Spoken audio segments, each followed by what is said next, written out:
بسم اللہ الرحمن الرحیم۔ ایک مرتبہ مولا علی جنگ نہروان کے لیے اپنے گھوڑے پر سوار ہو رہے ہوتے ہیں کہ ایک نجومی مولا علی کے پاس آتا ہے اور کہتا ہے، اے علی، یہ جنگ آپ مت لڑیں کیونکہ آپ کا ستارہ گردش میں ہے، آپ یہ جنگ بری طرح ہار جائیں گے۔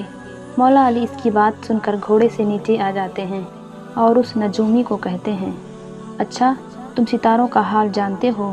اس نے کہا، میرا کام یہی ہے، میں ستاروں کو دیکھ کر انسان کا حال بتا سکتا ہوں، اور آپ کا ستارہ گردش میں ہے اس لیے آپ کو بتایا کہ آپ یہ جنگ ہار جاؤ گے۔ مولا علی نے اس نجومی کو کہا، اچھا یہ بتاؤ، وہ سامنے ایک گھوڑی ہے جو پیٹ سے ہے، بتاؤ اس کے پیٹ میں نر ہے یا مادہ ہے؟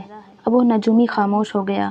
مولا علی نے کہا، تم تو کہہ رہے تھے کہ میں ستاروں کے حال جانتا ہوں، یہ تو تمہاری نظروں کے سامنے ہے، تم تو اس کا حال بھی نہیں جانتے۔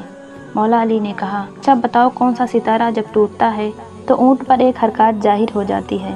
اب وہ پھر نجومی خاموش۔ مولا علی نے کہا، اچھا اس گھوڑے کے پاؤں کے نیچے زمین پر ایک چیز ہے، بتاؤ وہ کیا چیز ہے؟ نجومی خاموش۔ مولا علی نے کہا، تم آسمان کے تو کیا، زمین پر تمہاری نظروں کے جو سامنے ہیں وہ بھی نہیں جانتے؟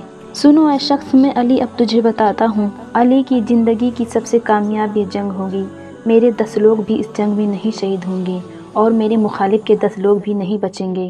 اور پھر تاریخ میں لکھا ہے کہ جنگ نہروان میں مولا علی کا کوئی ساتھی بھی شہید نہیں ہوا تھا اور مولا علی کے مخالف کے صرف 9 آدمی بچے تھے۔